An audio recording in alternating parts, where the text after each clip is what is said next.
السلام علیکم ورحمۃ اللہ وبرکاتہ۔ ہر جمعے کو نماز سے فارغ ہونے کے بعد مسجد کے امام صاحب اور ان کا ایک 11 سالہ بیٹا نیدرلینڈ کی گلیوں میں نکل پڑتے اور لوگوں کے درمیان جنت کا راستہ نامی کتابچہ تقسیم کرتے پھرتے۔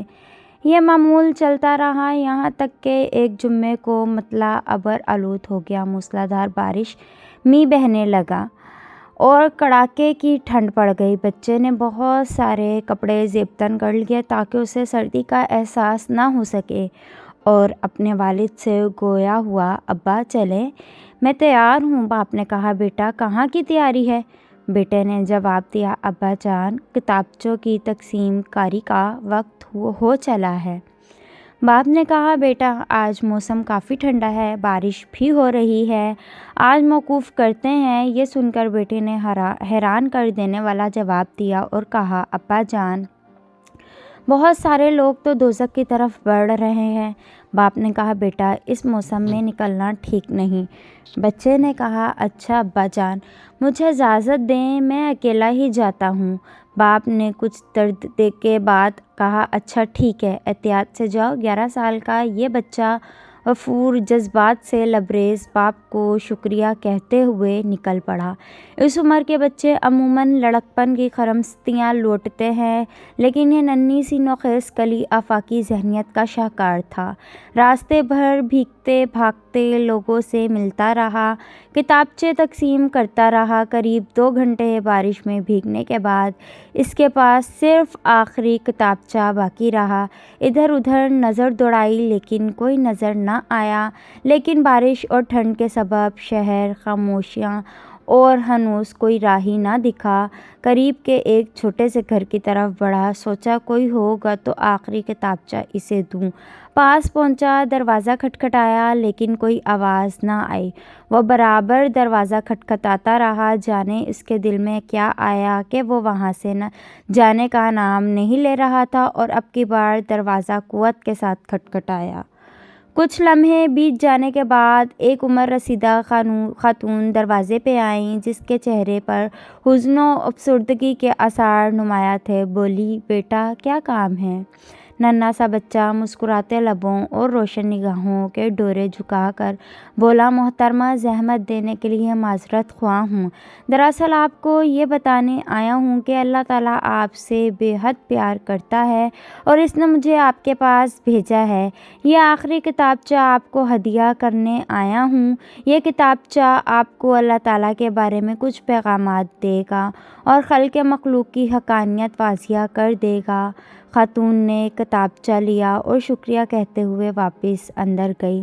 بچہ بھی گھر لوٹا۔ اگلے ہفتے جمعے کا خطبہ ختم ہونے کے بعد خود وہ بزرگ خاتون کھڑی ہوئیں اور پورے مجمع سے مخاطب ہو کر کہا، میرا یہاں کوئی جاننے والا نہیں اور نہ میں اس سے پہلے یہاں آنے کا کبھی اتفاق ہوا۔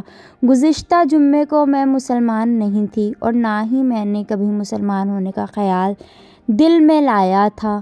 کچھ ماہ پہلے میرے شوہر کا انتقال ہو گیا اور وہ مجھے تن و تنہا چھوڑ کر چلا گیا۔ اس کے جانے کے بعد زندگی بوجھل ہو گئی تھی، لطف زندگی ناپید ہو گیا تھا۔ گزشتہ جمعہ جب زوروں کی بارش ہو رہی تھی تو میں نے ارادہ کر لیا تھا کہ خودکشی کر کے غم زندگی سے چھٹکارا حاصل کر لوں، کیونکہ مجھے جینے کی کوئی وجہ نظر نہیں آ رہی تھی۔ لہٰذا میں نے اوپر کے کمرے میں جا کر رسی اور کرسی کے سہارے جان دینے کی ٹھان لی تھی۔ بس شاید کچھ لمحات کی دیری تھی کہ یہ جست خاکی قفس عنصری سے پرواز کر جاتی۔ یکایک میں نے دروازے کی کھڑکھڑاہٹ سنی۔ میں نے کچھ دیر توقف کیا، سوچا کہ جو ہوگا کچھ دیر میں خود ہی چلا جائے گا، لیکن مسلسل دروازے کی کھڑکھڑاہٹ نے مجھے گلے سے پھندا نکالنے پر مجبور کر دیا۔ میں محض سوچ غلطاؤں بے چاں رہی کہ آخر کون ہے جو ایسے پرخطر موسم میں میرے دروازے پہ دستک دے رہا ہے۔ وہ بھی مسلسل۔ بالآخر میں نیچے آ گئی۔ دروازہ جو کھولا تو ایک ننھی سی جان کا بھیگتا ہوا وجود میری نگاہوں کے سامنے زیر لب مسکرا رہا تھا۔ اس کی وہ مسکراہٹ اور آنکھوں کی چمک میں نے کبھی کسی انسان میں نہ دیکھی تھی۔ اس مقدس سراپے کی وصف کشی کے لیے میرے پاس الفاظ بھی نہیں۔ اس کی زبان سے ادا ہونے والا ایک لفظ گوہر نایاب تھا۔ بس میرے قلب و جگر کی تختیوں پر اس کے الفاظ نقش ہو گئے۔ یوں لگا کہ اب میرے مردہ دل کو کسی نے زندگی کی سوغات عطا کر دی۔ اس کا یہ کہنا کہ محترمہ میں آپ کو یہ پیغام دینے آیا ہوں کہ اللہ تعالیٰ آپ سے بہت پیار کرتا ہے اور آپ کا خیال رکھتا ہے۔ پھر اس نے مجھے یہ کتابچہ الطریق الی الجنت جو میرے ہاتھ میں ہے دیا۔ میں نے دروازہ بند کیا اور نہ چاہتے ہوئے اس کتاب کو کھولا۔ پھر جو کتاب کو پڑھنا شروع کیا آنسوؤں سے میری آنکھیں ڈبڈبا گئیں۔ میرے اندر ایک انقلاب برپا ہو چکا تھا۔ میں جان گئی تھی کہ اللہ تعالیٰ مجھ سے واقعتاً بہت پیار کرتا ہے۔ میں نے کرسی اور پھندا پھینک دیا کیونکہ اب مجھے سہارا مل گیا تھا۔ اب مجھے زندگی کی قیمت سمجھ آ چکی تھی۔